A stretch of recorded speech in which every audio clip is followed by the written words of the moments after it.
There are just some people in life you'll never get along with. That's a lesson I've learned. Sorry for starting off on such a strange note. My name is Nellie. I'd be glad if you could lead an ear to my story for a bit. I'm married to a man named Greg. Greg's swarmed with work and is often away in the Boston area for his job. While waiting for him to come back, I live in the house we bought together.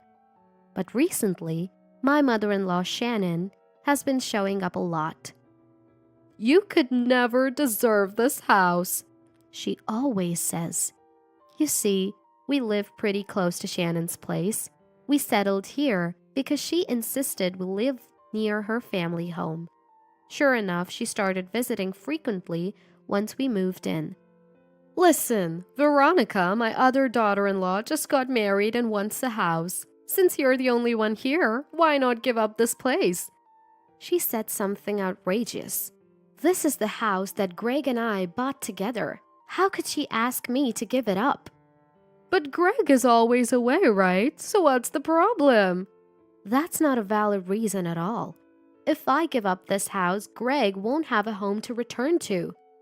I had been firmly refusing Shannon's absurd request. Then one day, she came over with Veronica. "Oh wow, this is such a nice place. Perfect for my new home." Veronica examined the house as if she owned it. Being scrutinized like that was unnerving, to say the least. "I love this house. Hand it over now." Veronica joined in with her outrageous demands. Of course, I refused. "You dare defy me, you insolent woman!" And then Veronica got violent. "What are you doing?" Even as I said that, she didn't stop. I curled up to protect myself, enduring her attacks. Shannon was standing there, laughing. "Well, if you're going to cower like that, you shouldn't have defied me in the first place." It seemed like she didn't like the fact that I refused, but she didn't have to be this violent. They left for the day, but they said they'd be back to try and take the house again. I was scared they'd actually take the house from me. I contacted Greg, who was still away for work.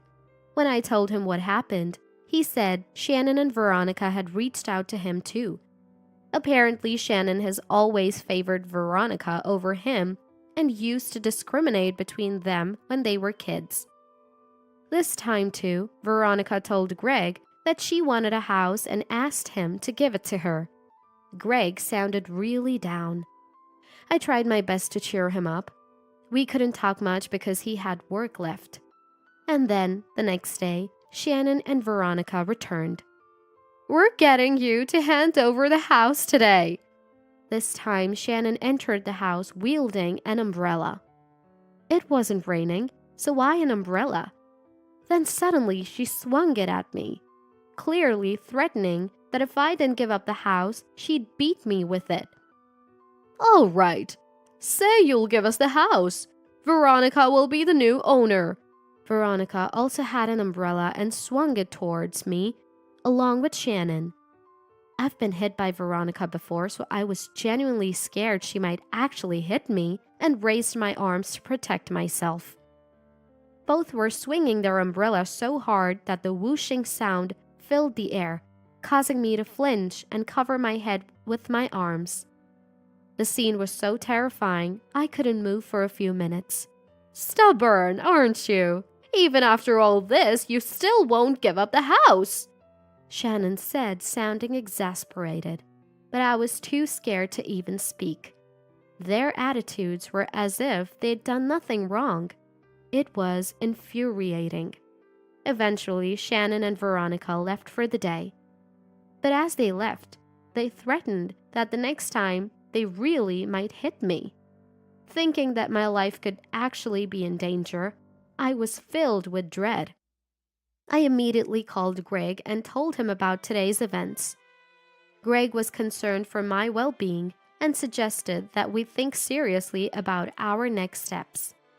And then he made a proposal to change the situation. Feeling there was no other choice, I agreed to go along with Greg's plan. During the operation, I made sure to not be home when Shannon and Veronica would come. This way, the plan went forward without them catching on. 2 months after initiating the plan, I got a call from Shannon. "I'm tired of waiting to see you. I've decided to move Veronica in whether you like it or not, and I'll throw your stuff out myself." Shannon was laughing as if she had won. Apparently, Veronica was already on her way to the house, but they knew nothing about the plan. I'm sure Veronica would be in for a surprise. While talking to Shannon, a call from Veronica came in.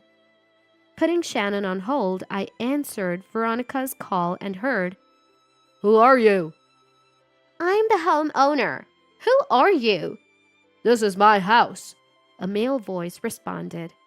Realizing the call had connected, Veronica started speaking to me. "Nellie, what's going on? Why is there some stranger in the house instead of you?" Veronica sounded confused. I decided to explain the situation to her. "Veronica, actually we sold the house. Greg and I decided it was the best move." Hearing this, Veronica let out a loud, "What?" I wish she wouldn't yell. It's a disturbance to the new homeowner. "Why would you do that? I never heard about this." "Well, if we had told you, you would have stopped us, right?" I didn't say anything, so it was a strategy. Greg was also quite upset with Shannon and Veronica's actions. Most of what Greg owned had been taken by Veronica, and now they were trying to take the house too. This was the final straw. Fortunately, we had received some financial support from my family when purchasing the house, so we had little to no mortgage left and could sell it outright. "This isn't funny. I really like this house. What am I supposed to do now?" Veronica was furious. Apparently, they'd already planned to live here, and she had even terminated the lease on the apartment she and her husband Ricky were living in. Now, they can't live in this house, and Veronica's faces homelessness. "Why not go back to your parents' house?" I asked, genuinely puzzled, and Veronica became enraged. "Ricky absolutely refuses to live with them." Shannon must really have it in for Ricky, judging by what's been said. Well, if someone is that obnoxious, it's no wonder they're disliked. Veronica wouldn't stop complaining about how she absolutely needs that house. But the house is already sold and the new owners have moved in. What does she expect us to do? Over the phone, I could hear a man's angry voice. Apparently, there's a bunch of stuff sprawled out near the entrance, and he's not too happy about it. At this point, I wouldn't blame him if he called the cops. "Hey, do something about this. You're the one who sold them the house, right?" Veronica, not wanting to be yelled at, tried to make me and the man talk over the phone. "Yes, I did sell them the house, but that doesn't mean we have anything to discuss.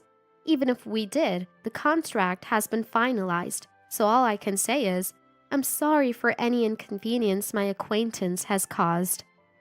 I decide to decline Veronica's request. Then, Veronica starts yelling again.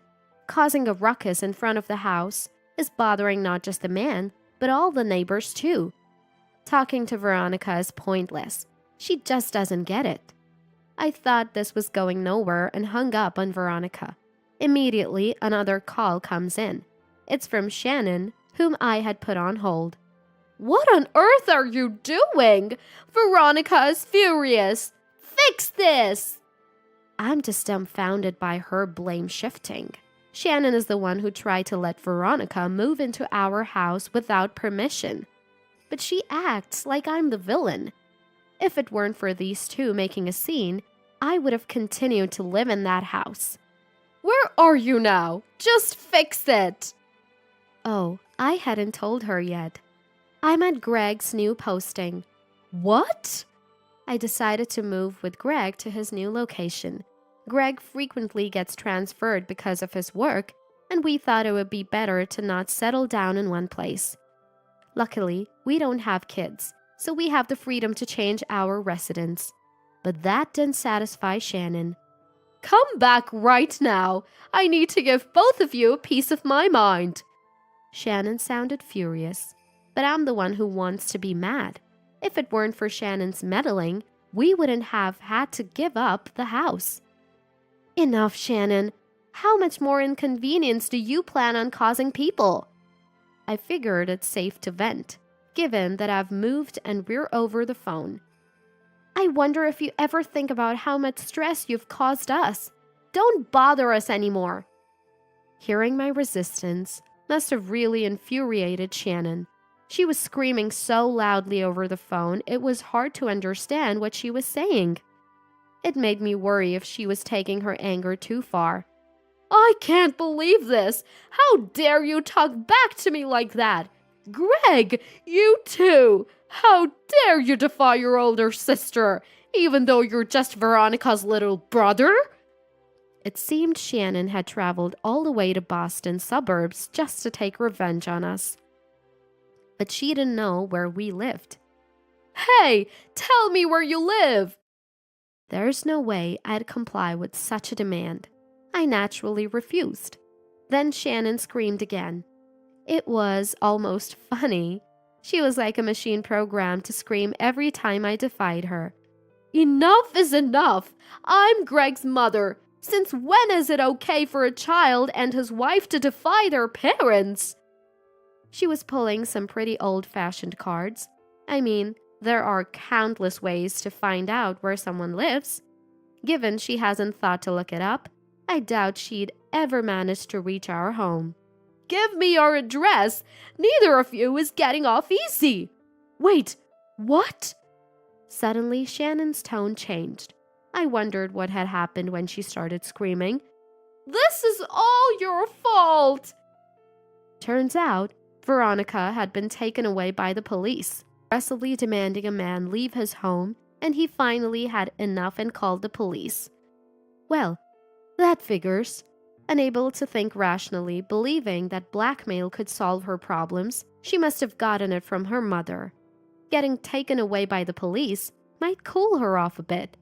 How dare you do this to my precious Veronica? Once again, she's deflecting the blame. I mean, how can it be anyone's fault but Veronica's, who was causing a scene outside someone else's house? Just then, Greg got home from work. I informed him that I was on the phone with Shannon, and he took over the call. Mom, I've lived my whole life in fear of you, but that's over now. I'm not listening to you anymore. If you come to our house uninvited, I'll call the police. It seems Greg has grown through this experience. To think he could say that much to Shannon, who had tormented him all this time.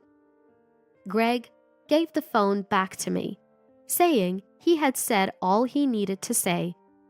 Shannon, on the other end, screamed again. She's clearly not used to getting pushed back. Doesn't she realize that doing awful things could result in some form of retaliation? Shannon, just give it up.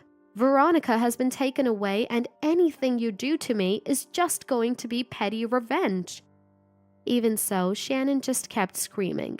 She was like a wild animal, so lost in her anger she had forgotten what she was even mad about. This is getting nowhere. Shannon, can I hang up now? I don't think there's any point in continuing this conversation. But she just wouldn't listen. Don't you dare argue with me! Parents are absolute! A child should never defy their parents! If she's going to be this unreasonable, well, I've got my own thoughts on the matter too. Shannon, I've said it before and I'll say it again. We're done interacting with you. Stop contacting us. I deliberately kept pushing Shannon's buttons. As expected, Shannon flew off the handle and started cursing at me. The things she said were so awful, they could break someone's spirit if taken to heart. But that's precisely what I was aiming for. Shannon, I've recorded every single abusive word you've just said. As I said this, Shannon stopped her tirade and began to panic. Recorded? What are you doing? Shannon, you're the one in the wrong for using hate speech. Slander is a serious offense. I'm sure my lawyer would love to hear this, and you'll probably end up having to pay a fine or compensation. At that point, Shannon broke down in tears and apologized. I'm sorry, I just lost my cool for a moment. Please don't involve the lawyers or police, okay? Since Shannon kept apologizing persistently, I told her to never interfere with Greg and me again, and decided to forgive her. Shannon promised, and we never heard from her again. The truth is, I hadn't actually recorded anything. It was all a tactic to make Shannon back off. She didn't even know how to find our address, so I thought she might fall for a simple trick like this. And she did. Finally, peace returned to Greg's and my life. I heard that after being taken by the police, Veronica had to pay damages to the tenants.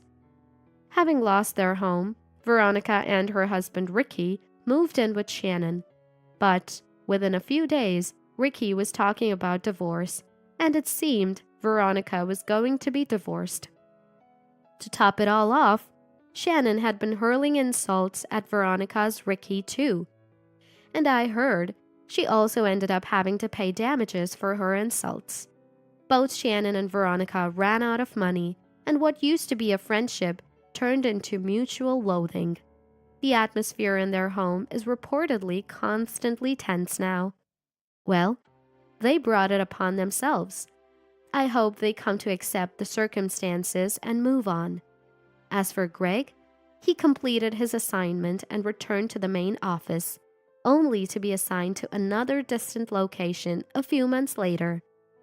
We realized it's more convenient for us both to relocate together, given how our lives have become increasingly busy with transfers. Now, wherever we go, people say we're a great couple, not just at the company, but also among the locals in the places we move to. After overcoming challenges without giving in to Shannon and Veronica, we realized that we'll be fine wherever we go. We look forward to supporting each other as we move forward in life.